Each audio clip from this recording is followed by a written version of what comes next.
If you've ever read a magazine, the chances are quite high that you've seen Katie Jacobs's work. And while I am joking, I'm almost not. She has been featured everywhere. Southern Living Weddings, Martha Stewart Living, Country Living. She's been content creating for Draper James, which is Reese Witherspoon's lifestyle brand, Crate and Barrel, so many amazing places. Katie is a fourth generation Nashville native author, stylist, and photographer. She's also the director and creator of her brand, Styling My Everyday, has authored 2 cookbooks. She is incredible. We had the best time talking all about warm weather entertaining, and I hope that you enjoyed this conversation. Welcome to Grandma's Silver, where tradition meets today. I'm Allie, your host and the founder of the Grand Millennial Lifestyle. Here, we blend aesthetics with nostalgia, engaging in conversations with lifestyle brands, designers, and more to rediscover the timeless charm of the past. Join me as we journey from home to heart, illuminating the past and polishing the present with the gleam of Grandma's silver.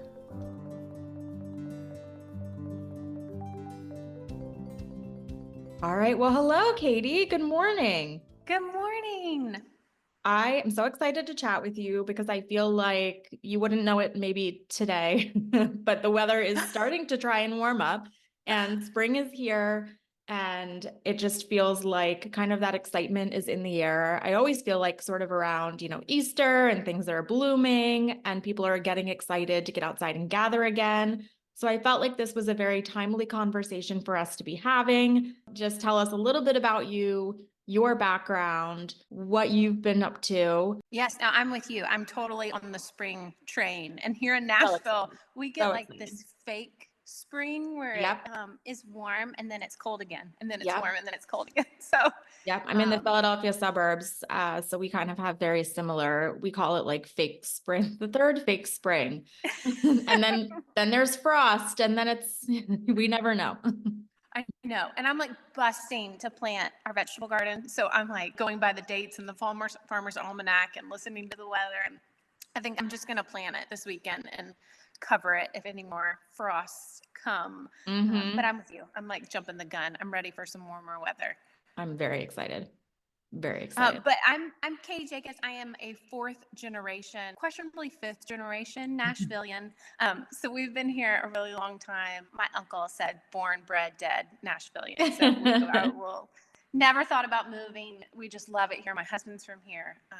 So we are diehard Nashville lovers, and the city is changing a lot. But I actually went to Samford University in Birmingham. That was my one stint outside of town. I got a graphic design degree there, and then came back to Nashville and worked for several publications. Ended up being the art director, creative director at Nashville Lifestyles magazine. And that was kind of where I began to do food styling. It was like the huge bubble of the Nashville food scene. Like we're finally getting some incredible chefs and incredible restaurants. And I was being sent out to photograph food from these gorgeous new restaurants. And I realized very quickly that chefs are not food stylists. So I would have to jump in. And it really became a passion of mine. And I just didn't even know that was a job, a food stylist in college. So when I quit Nashville Lifestyles, I started food styling and started shooting cookbooks for HarperCollins, and then eventually got my own book deal with them and did a entertaining cookbook. And then I've just recently come out with my second cookbook. It's a chocolate chip cookie cookbook. So it's just been really fun. I think that I always knew I wanted to do something in the creative world, but cookbooks have been like a really interesting and fun avenue that I'm like, they're like little babies. Like, I'm like, how many more do I have in me? Because it is such, I mean, it takes years to put them together, and it is a 1000% labor of love. So I'm really excited to continue to write books. I have read So Much to Celebrate. Yes. Yes, loved it. Amazing. Like you said, they are years in the making. They're very intensive projects. I haven't read your second one yet. It's on my list, but they seem different. Very. So how did you get, like, what inspired you to write each? So my first book, So Much to Celebrate, felt like like it took a lifetime to create because it is old family recipes and it is really inspired by where I come from. And my grandmother was just this incredibly beautiful entertainer that was very fancy, gorgeous tablescapes with silver and china. And then my mom is an incredibly beautiful entertainer, but on the opposite end of the spectrum. She is barefoot in the garden, grill out, everyone is invited, no place cards, that kind of thing. So Mm-hmm. coming from both of those incredibly strong women, and both had such an incredible passion for entertaining, just kind of ingrained in me. And I kind of bring my own style where it is relaxed and more effortless, but at the same time, there are these elements that are more elevated. I guess more like quintessentially Southern. I think Southern women take entertaining to a whole nother level. So that first book was really the combination of that. And when I quit at Nashville Lifestyles, I actually started doing styled gigs for Draper James. Draper James, Reese Witherspoon's brand, was just beginning in Nashville. And so I started doing these seasonal styled kind of like parties for their blog. And so I had kind of this backlog of all these incredible parties that had been on the blog. And I actually ended up kind of thinking in my brain, this would be like an incredible book. I should like overshoot everything. So I Yeah. would make these incredible parties and then I would hand in 12 images to them and I would have 100 images that weren't published. So that's kind of where the book came from, like the inspiration from my background and then just kind of the necessity of, wow, we have these incredible parties. They're just kind of being played for more fashion images for Draper James. And then we kind of put together recipes and all the nitty gritty for the book, which just made such a beautiful presentation. And then the chocolate chip cookie book kind of came from COVID. Everybody was like really scaling things back. I was, creating these huge parties, and then we're all kind of stuck at home, not able Mm-hmm. to throw incredible affairs. But we all wanted to show each other that we loved each other. And it really came back to, gosh, I wish I could just bake cookies for the whole world. Everybody just needed those warm chocolate chip cookies that reminded you of home Comfort. and what's Yeah. important and baking with your kids. And, we were all just like desperate for this comforting feeling of home. I think that's why everybody started baking bread. And, it just was like kind of a revival of being back at home. And the chocolate chip cookie recipe from my first book was by far the most requested, most loved. I mean, the people would stop me on the street and be like, oh my gosh, that chocolate chip cookie recipe. And then people would go on to tell me stories about baking with their grandparents or baking with their mom or their mom has this recipe or she does this trick or have I ever tried this? And it was like this incredible conversation about chocolate chip cookies. And I was just like, gosh, could I write an entire book? I think I could write an entire book about chocolate chip cookies. And so I did. So it's over 100 recipes for chocolate chip cookie and chocolate chip cookie inspired desserts. Yum. And it just came out in October and it's been the most fun because, like I said, people feel really passionate about the kind of chocolate chip cookies they like and about how they used to sit on the counter with their mom and make them, and now they make them with their kids. And I mean, when I see people on Instagram story about baking cookies with their kids out of my book or that they gave it to their grandmother and they cried about, cookies when they were little, like it just is so incredibly heartwarming and has just been a really cool experience. That's amazing. And it is, I mean, you hit the nail on the head, right? Like a chocolate chip cookie is it's like a peanut butter jelly sandwich. Right. It's just that quintessential childhood nostalgic dessert. Even if you didn't have a parent who was a baker, that is just the thing. And it Yeah. feels really approachable. Like Mm-hmm. every beginning baker can start at chocolate chip cookies. And that's where I love the book too. They are very beginner recipes to a very advanced chocolate chip cookie baklava or chocolate chip cookie layer cake, that kind of thing. So it kind of runs the gamut of whatever baking spot you're in. There's a chocolate chip cookie that you can make in the microwave. It is like Yep. for everyone, and it just kind of warms the heart. I love it.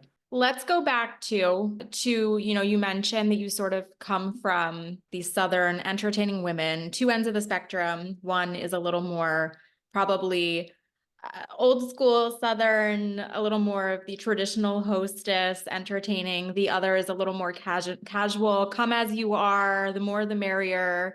just get together community. Yes. Talk to me a little bit more about what that was like for you growing up, how you feel maybe it shaped the entertainer that you are today. What did that look like? I think my grandmother was very special occasion. I mean, Easter is like Christmas in our family. And I Mhm. mean, she decorated for Valentine's Day and St. Patrick's Day. And I mean, it was let's throw a huge party for every occasion. And my mom is very much like, we don't need an occasion to throw a party. Like when we came home from school, I mean, it was like a beautiful dinner party every day when we came home from school. And it just because that comes very easily to her. And that's what I have found is that entertaining and setting a table and doing flowers and cooking is something that I really love and enjoy. And so that comes really easy to me. I mean, people are like, I can't believe you took so much time to bake that cake. Like, I don't have time for that. I'm like, you do have time for that is that something you love to do? And that's something I love to do. And I love to show the people that I love. That's how I love on my family and love on my friends, and having them over and having parties and hosting brings me so much joy, but there doesn't need to be an occasion. And I think that my Mhm. kids love that. And especially through COVID and stuff. I mean, I remember throwing like a butterfly party because we grew butterflies, like we hatched them from cocoons and stuff. And we threw this gorgeous outdoor backyard butterfly party to release the butterflies. And, there doesn't have to be a special occasion to make a special memory. No, I agree. My mom celebrated everything big or small. And it's funny because when I got married, my husband came from more of the occasion-based celebrators, which Yeah. they both work. For him, I know that was, my mom would celebrate everything. It's like, oh, you got a new job? Party, dinner. Right, You right. got anything was kind of cause for a celebration. She actually just she's getting rid of her guest room, and she has these little dogs that are rescues, and she just texted me last night and said she's having a housewarming party, PAW. I love your mom. TY, because the dogs are getting their own room. It's Oh my just, it's gosh. not serious. Like we do it in jest sometimes the way she is, Yeah. but it's just like we are very similar in that there is always a reason to celebrate, get together, have a good time, make something ordinary a little more spectacular. I can fully relate to that. I love I love that. it. I love your Yeah. mom. Yeah. Yeah. And I am very much a product of my mother. Right. We So are all. Like I'm always the vanilla. one texting the neighbors like, hey, you want to do a porch party? Do you want to come out in the backyard? The flowers are blooming. So Right. yeah, I'm a very Well, similar entertainer. that's like people feel a lot of pressure to entertain and plan ahead, and it's stressful. And I think that the more that you're just like, come on over, let's order pizza. Like, it doesn't have to be an incredibly elegant affair, because you're just fostering making memories and spending time with the people that you love. Now, Mhm. I do love to set a gorgeous table and those Right. types of things, but I think as I've gotten older, I've tried to tell myself that there's no pressure. Like, let's just have a good time. And that's what I try to tell others too. It's like, it's more important to get it together than to Mhm. make it perfect.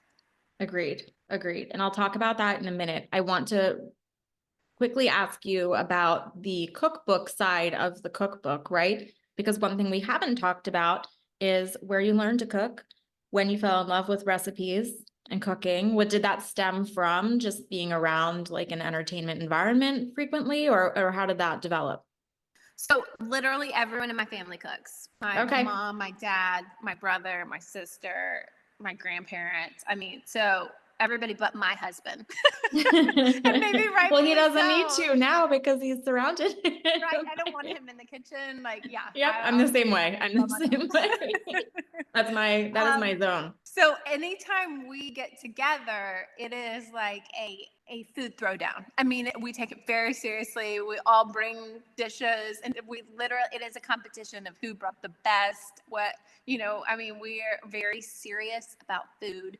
And Mm-hmm. growing up, I think things have changed. Growing up, when I was little, my mom would cook dinner every night. There was no Uber Eats or takeout, or things have changed and made it so easy to get meals. But we would order pizza on occasion, but other than that, my mom would make the meals. And so it just felt like not forced. I just naturally grew up with her cooking and in the kitchen and potlucks, and we would all bring something. And I mean, I was on the counter baking with her as a toddler, and just like my kids are now, sitting on the counter and helping measure ingredients and that kind of thing. So we just come from a long line of food. I didn't ever think that I would have a career in it, though. Mm-hmm. I kind of came from the graphic design end and just never even really thought that food styling and cookbooks and that kind of thing would be a career. And I just love that it has become that. Now I tested chocolate chip cookies for almost 3 years. So my husband we're like in cookie withdrawal. We cannot look at another cookie, but other than that, there have been no drawbacks. My brother, I still am determined to make a better chili. I don't know if it will happen, but it's one of my life goals. Right. Not to be I'll send you dramatic, a recipe. I have but we did a chili throwdown situation one year. I'll send you the winning recipe. ooh, Right? we go. You might have a leg up on him. Perfect. So I do want to go back. You mentioned that, you love to set a table, but entertaining doesn't have to be intimidating, fussy. I think people tend to, and this is just coming, I'm sure most people can relate, but I have especially seen it when I had an event planning company. People get really hung up on the concept of needing to impress their guests. Yeah. But I would be curious to see, I know my stance on this, but I would be curious to sort of hear where you stand on that and what you think makes a memorable event, because I think sometimes it's just more memorable if it's authentic and feels relaxed and natural. Your guests can sense if you're uncomfortable, and I think that takes away from it, right? 100%. If you're like sprinting around, people aren't getting to engage with you. They're not going to remember a conversation with you or feeling maybe even welcome, because it's hard to not feel anxious when the people around you are anxious. I think you're completely right. I think for a party, everyone feeds off the vibes of the hostess or the host. So if the host or the hostess is having a good time, they're like having a party, then everybody's going to have a good time. And I think that somewhere that feels like a lot of pressure, but at the same time, and I have some very easy tips and tricks to help alleviate stress going into a party. So let's say you're hosting like a spring dinner party. Yes, I think I said it should be relaxed and fun, but I do think some planning goes involved. If you plan ahead of time, if you're not running by the grocery store on your way home from work and they're coming over at 6:00, that's stressful. The rush of, Yeah. So to plan ahead, I mean, you don't have to have an elaborate tablescape, but I like to set my table either 1 or even 2 days in advance. Like, go ahead and set the table. There's no reason that your dining room table can't be set days in advance. I also really like dishes that can be pre-made. So you're just popping things in the oven. So something that takes like au gratin potatoes that take some time to put together, you do that the night before, and then you can pop it in the oven the next day. Things like that are really simple. Really stupid things like make sure your dishwasher is empty before you have guests arriving, because if you have a dishwasher that's full of clean dishes, you have nowhere to put dirty dishes throughout the event. Like, I just like to hide the dirty dishes in the dishwasher. I say stop what you're doing like an hour before your guests arrive and go get dressed, because there's nothing worse than guests arriving and you're in your bathrobe, or you're like frantic with half curled hair, or your kids are answering the door and they're like, "Mom's in the shower." It's like that feels stressful when your guests arrive. So stop what you're doing an hour before, go get dressed, get ready, and then pick back up. And as far as people get stressed about having their entire house clean, I have 3 kids and 2 dogs and a bunny rabbit, and we just have a life, and my house can't be immaculate when people come over. But I think it's important that your foyer is clean. I'm always like, clean your foyer and your guest bath. So make sure that your porch is free from Amazon boxes and, all the clutter, because first impressions are really important and they last. And make sure that there's toilet paper in the guest bath and soap and, those things that your guests will remember. If the playroom is a disaster, who cares? Because the kids that are coming over are going to make a mess on top of that. So I think I've let go of trying to make sure my house is immaculate. And then I always say, have a batch cocktail ready to go when your guests arrive. That's the only thing that you need to have ready. Have a cocktail so you can put a cocktail in their hand, and then they're already having fun. They would love to jump in the kitchen with you and help slice onions or help, get a dish ready. So as long as you're physically ready and you can hand them a cocktail when they get there, they're happy to jump in and help you finish out whatever. And that's part of making the memories, is bustling in the kitchen and that kind of thing. And that's part of the fun, is coming over to your house and kind of helping. But you kind of want those very few things. And then you're not stressed. You're like, you're having a cocktail too. It doesn't feel stressful if you feel a little bit put together. You said something about, you don't want to pop at the store on the way home and be rushing, which, as someone who does cook, and perhaps you have been in this situation, I just would like to throw it out there and give permission to people. I have often felt not the pressure, it's sort of a self-imposed idea, right? That I cook, therefore everything that I serve will be homemade, because it does usually taste a little bit better. Like, there's just something to it and you enjoy it. But there are times where, like, when I would first start hosting as a homeowner, I tended to overdo my commitment to how much I would personally prepare. Absolutely. It's okay to pick and choose the things that you will do and then outsource the rest. Like, if you need to stop at the store to get the guacamole and the chips, that's okay. You don't have to hand crush your avocados. People won't care, if there are certain elements. It's important. It's important to know your strengths. Probably my biggest weakness, or maybe that I'm not as confident in, is meat. Grilling steaks feels stressful to me because I don't want to be running in and out of the kitchen. I don't know how people like their steaks cooked, but that kind of thing. So avoid what you don't feel comfortable doing. Pick up fried chicken from Publix and then make all the sides. Nobody's going to remember. No. Or, pick up spinach artichoke dip, and that's what you have on the counter while you're finishing making dessert, because you love to make dessert. I think that people get caught up in, I have to make everything from scratch, where it's pick up a honey baked ham and, make the homemade cornbread that is from your grandmother's recipe. I think it's picking and choosing your strengths and what will be stressful for having people over. Absolutely. And I love to order pizza. I'm like, come over, let's order pizza in the backyard, or do a potluck where people are bringing different dishes of their favorite things, and that alleviates a lot of stress. It does. And people love to contribute. People are always going to ask, what can I bring? And I used to say, oh, don't worry about it. Don't just bring yourself. But now I've finally gotten to the point where it's you know what?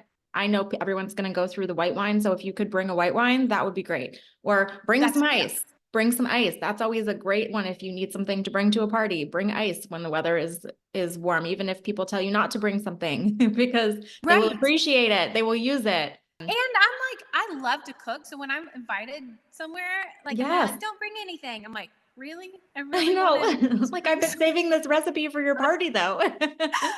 I really want to contribute. And it is such a great, I'm all about conversation starters. And I think that it's so great when somebody brings something, they feel like they've invested in your party, and we can talk about it. I'm always worried about, what are we going to talk about? And I'm like, oh, it's always a great, food is always such a great conversation starter. Yes.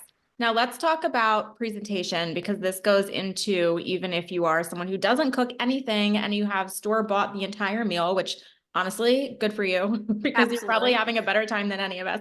But, but talk to me about presentation, ways that you like to zhuzh up even sort of simple things that maybe you put out, especially as the weather warms, because that can look a little different than a holiday meal. What do you like to do?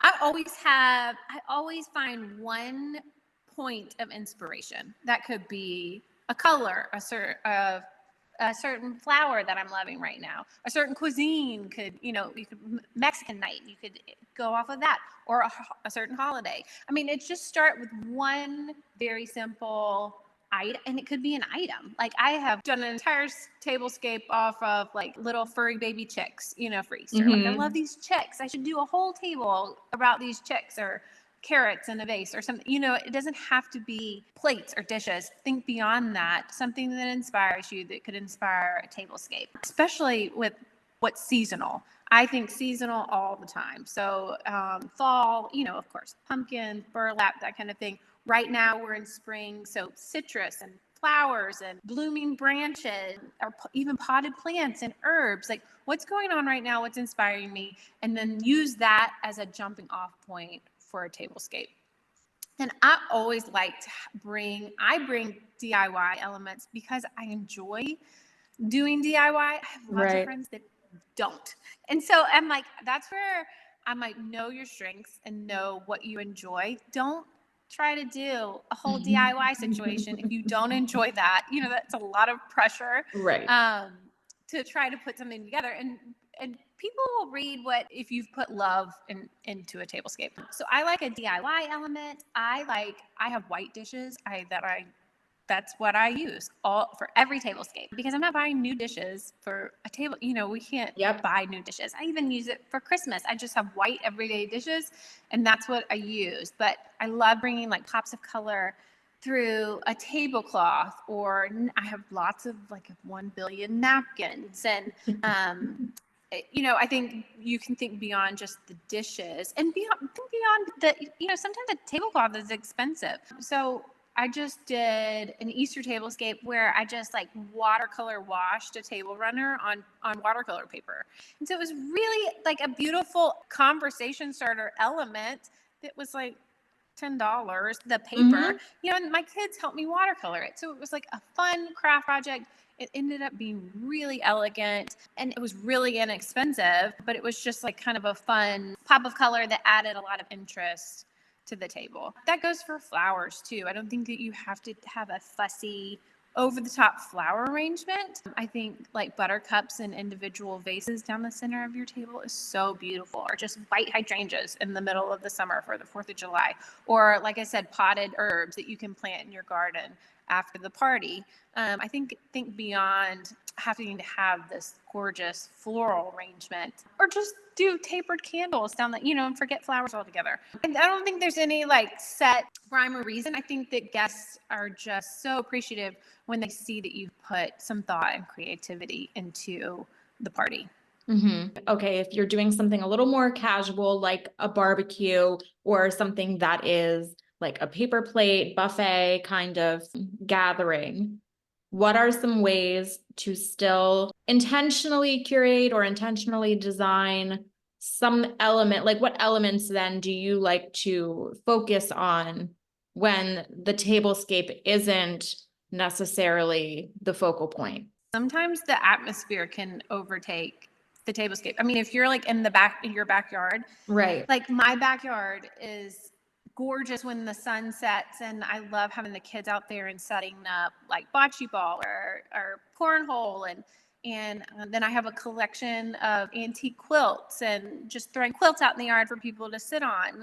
You can make an experience that is super casual, but still really special. Or hosting a movie night outside is my favorite thing, to throw up a screen and a bunch of old quilts and make a concession stand out of a wagon, and just kind of making it super casual. Everybody's literally laying in your yard, but it still is such a memorable experience. It's because of those little tiny details that you added in, that you put candles and all the lanterns and set lanterns out in the yard. So when the sun does go down, it's oh my gosh, this is so beautiful, suddenly illuminated. That was just a really simple touch that I knew would make a big impact once the sun goes down, and that kind of thing. Or if you're doing paper plates, make sure that they're really festive paper plate. Don't pick the ugly paper plates at Target or Costco. It's put some thought. A little pattern, a little color goes a long way. Right. And I really they're I guess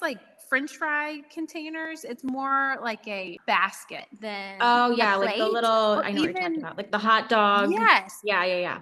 Right, exactly. Or even investing in those baskets and that you can just put parchment paper liners in, or those flat wicker plates that you can put a white paper plate in. Like it just elevates that paper, and you're not washing dishes. It's not like you are putting fine china out there, but you're just like elevating it just enough to make it feel like a party. Going Very back simple. to the tablescape concept, for people who find that terribly overwhelming and don't really know where to start, because you and I, like, that's just something that we do, right? Right. Like we just play with our plates and do that on the table. But there are plenty of people who see it and it's just very overwhelming. They don't know where to start. Talk us through your process for not just setting a table, but for something that is a little more elevated. I mean, you could do this for every day, but for, if you're looking to create a beautiful table, particularly maybe this time of the year, where do you start? What do you like to bring in? How do you layer? Talk us through your process. Yeah, absolutely. Well, it's like I said, have to find one jumping off point, one thing that inspires you that will kind of set the tone. So recently I did a styling job for the Iron Gate. It's a beautiful store here in Nashville that sells home interiors and things like that. But the fun challenge, it felt like an Iron Chef challenge, because I was just brought into the store and I had to put a tablescape, and they needed me to put a tablescape together for Instagram, but perfectly on the fly from everything in their store. So sometimes that feels overwhelming. You walk into this huge, gorgeous store and you're like, where do I even begin? Mm-hmm. And there's so many directions you could go. Yeah. There's so many directions you could go. I mean, it's like a million dishes, a million placemats. Like, where do I even start? And I really went in there with a clear mind. Like, I have no idea where we're going with this. Mm-hmm. So it really is just like in the whole store, find one thing that you love and inspires you. And it didn't have to be dishes or table runner. Like, just find one thing. Yeah. And so I found these beautiful dishes that had like a wash over them. It was like a watercolor artistic wash. And I was like, golly, like they were just like stopped me.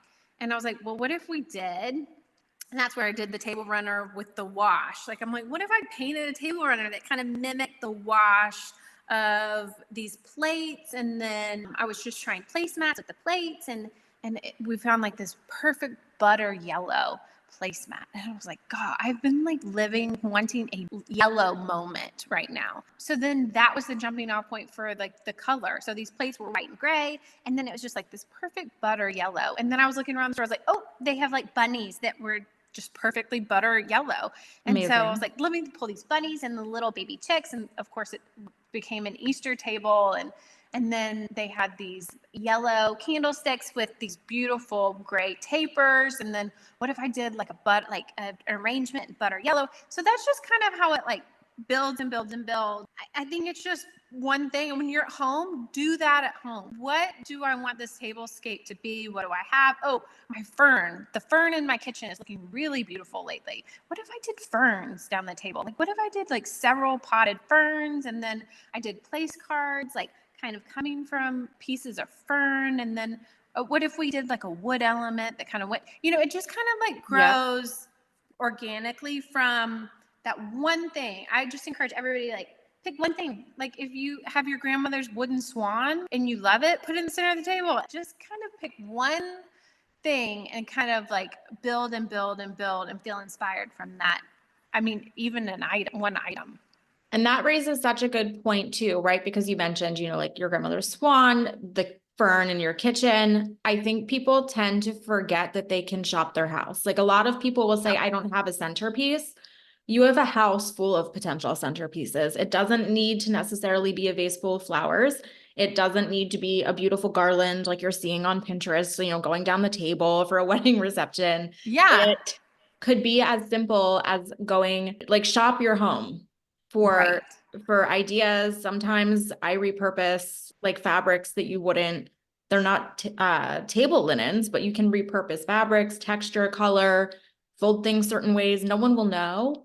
And also if you're not looking to spend a lot of money, because that's a big one too. I love that you said repurpose. Like I am the queen of, I have like a prop closet because I do this for a living. So I'm always repurposing things like, oh, I have watering cans. Oh, let's do flower arrangements and watering cans, or I have a whole pile of terracotta pots. What could I do with terracotta pots? Oh, I could glue a little bunny tail. I'm like so thinking Easter right now. I could glue a little bunny tail on it and fill it with like vegetables in each place setting. It's like use what you have, and I think invest in really clean and solid things like white dishes and beautiful clear glassware and really beautiful plain silverware. They can go with anything you're doing. I mean, because you're not going to be buying new glasses and new plates and new silverware for every You need to be able to mix and match.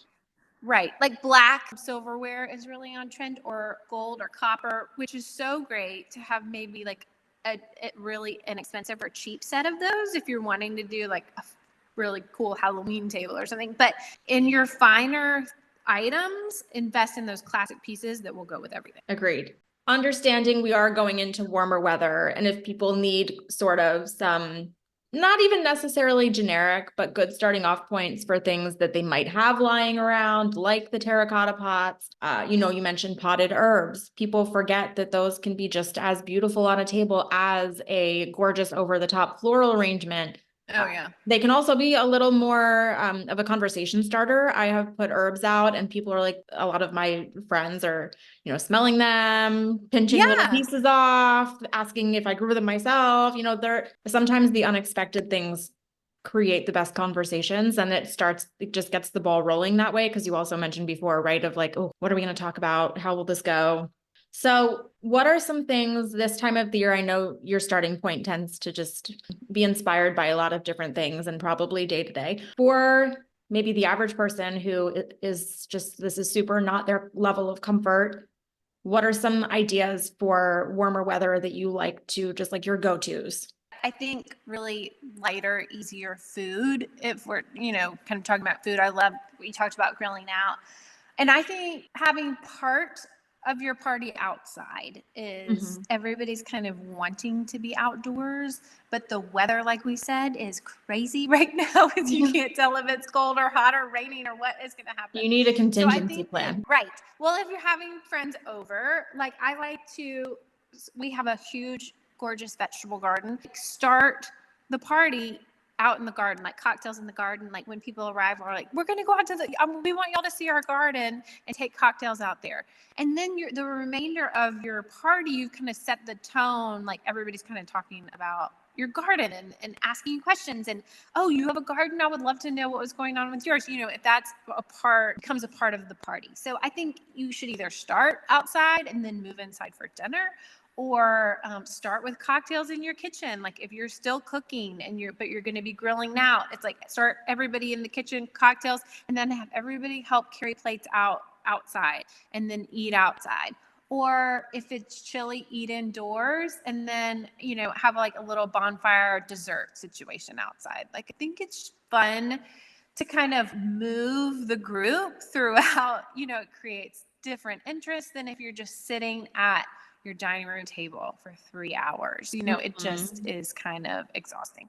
And we have little kids, and a lot of our friends have little kids at this point. And so that's just not something that's possible. No. The kids are There's a 0% chance to go out. 0%. Yeah. Right. So I think that it's fun, especially this time of year when we can get outside, to put part of your party outside. I love it. Now you segued into children, which was one of my next questions for you, was understanding that many families have kids, and that even if you plan like this beautiful, perfect sit down meal, if kids are involved, what does that look like for you? Like, how do you keep it special for all guests, children included? Yeah, I live for a kids table. Growing up, my grandmother always had a kids table, like always had a table, like a small table with small chairs that was our height, that we felt like we could act a fool at, Yeah. And our house is set up where we have like a dining room table, and then my office is right next door to our dining room. So always set the kids table up in there. So we can see the kids and whatever, but they're not like up on us or at our table. And then I love to do the kids table family style. So kids are so finicky. And especially like kids of friends coming over. I don't know what, they like, if they like their crust cut off or they don't like Yeah. dinosaur chicken or, whatever. Yep. And so I like to create a family style kids table and do all the food ahead of time, and literally serve like dinosaur chicken, plain pasta, strawberry, things that that No one's kids will eat. Or complaining about, yeah. right. Pick up Chick-fil-A nuggets. Like, don't overthink the kids' food. Just make it super kid friendly. And then just set it out on the kids' table and go sit down for dinner. And don't pressure them to be like, it's dinner time. Like, if they're out having a blast in the backyard, like, go ahead and eat your dinner. And their dinner is on the kids' table whenever they're all in, they all come in together. And then they all can serve themselves. Even my 4-year-old can, pick a chicken nugget off the center of the table. It is just kind of makes it completely stress-free. All the kids are happy with it. There are lots of options for them to pick and choose. There's something for everyone to eat, because you kind of get in this rut of your friend's kid don't like that kind of butter. They don't like that kind of pasta. There's going to be something on the table for them to eat. And I like to make that table really fun and totally kid friendly and bright colors. I love those poppers, that like pops out a toy or a hat or a game or something. I even like to set up like a little photo booth for them, like with a Polaroid camera. Like, it's just like it's like a mini party for them. And all it's doing is buying time so you can have dinner with your friends, and not have to worry about that. It's all like totally, they can do it and play and have fun themselves. I love it. And let me tell you right now, if you give a handful of kids, even, I think you can still get disposable cameras. I don't know where you take them, but I'm sure if you give children a camera, you will not be disappointed. At the end of the night, you will have the best pictures. Usually a little wonky, but it is so fun for them. And to be honest, it ends up being pretty hysterical for all the grownups later, because to witness the experience through their eyes is a riot most of the time.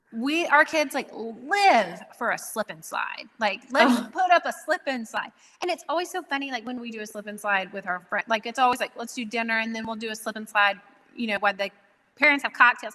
I swear every single time the adults go down the slip and slide. Or those big inflatable blow-ups or a bounce house, it is the adults end up having the time of their lives, like jumping in too. And so it has become, we're just big, giant kids. We need to be reminded of that. Yeah, and that is the best. I mean, again, there's a time and a place for a more formal sit-down meal, but when you can give people the opportunity to just let their hair down, whether or not it's, I don't mean necessarily like serve them endless punch and get them rowdy and riled up. But when people can let their hair down and just have fun and relax and be loved on that way, that is a very special. And again, going back to the very beginning of our conversation, making it memorable. Yes. That is so unpretentious. That is such an easy thing to do. Albeit it could get a little expensive if you're talking about getting a moon bounce or that sort of thing. But a slip and slide, easy. Right. Well, and if your kids are having fun, you're having fun. Like, if my kids are pulling on my shirt going, can we go home now? Can we leave? Right. If they feel like they're not part of the party, then the parents are not having fun. They're going to leave early, So it's like, if you're having a family-friendly event, make sure that you're doing something special for the kids to make them really feel like they're a part and having fun. And then the adults are going to have a blast too. And when the adults are having a good time too, and the kids get to be a part of it, it just keeps it's this cycle of, it keeps them entertained so much longer. And I don't have children yet, but I'm loaded with nieces and nephews. So I can tell you right now, as the token aunt who gets sent outside with the children at family gatherings. I have that. I have a sister that I send outside. I'm the one that's like, you haven't had them all day. Go out there. I can tell you right now, when the grownups get involved, the kids then all want to be a part of the experience. It just is how it goes.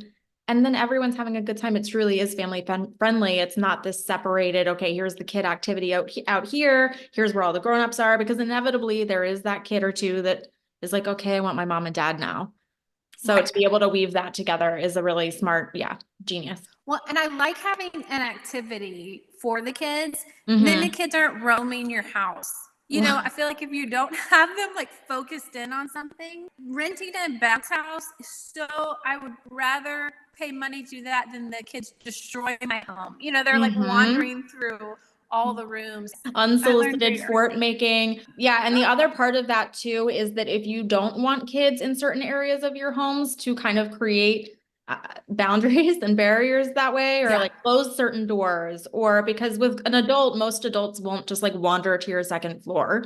Children, Right. children, unless they are Totally really being wonders. monitored, will not care. They will be everywhere. So close certain Right. doors. If you have children and like they don't want certain toys to be played with, make sure even if you're giving kids free reign of playrooms that like certain things are out of the way or put up Yep. high, or just preparing, again, going back to that preparation piece of don't If you go have something to crazy, do, but they'll be like, happy to do it. like have Yeah. an idea of what that looks like and what you're okay with. I like to make their tablecloth like colorable and setting crayons or markers like in the center of the table. So everything becomes like a little activity to keep them entertained. Or setting out board games for them, or setting up a movie, you know, if it's kind of a later night or cold, and setting up popcorn and candy up there for them too. You know, it's like make a fun little moment for them, and that keeps them occupied and not destroying or complaining. Absolutely. I want to thank you so much I love for it.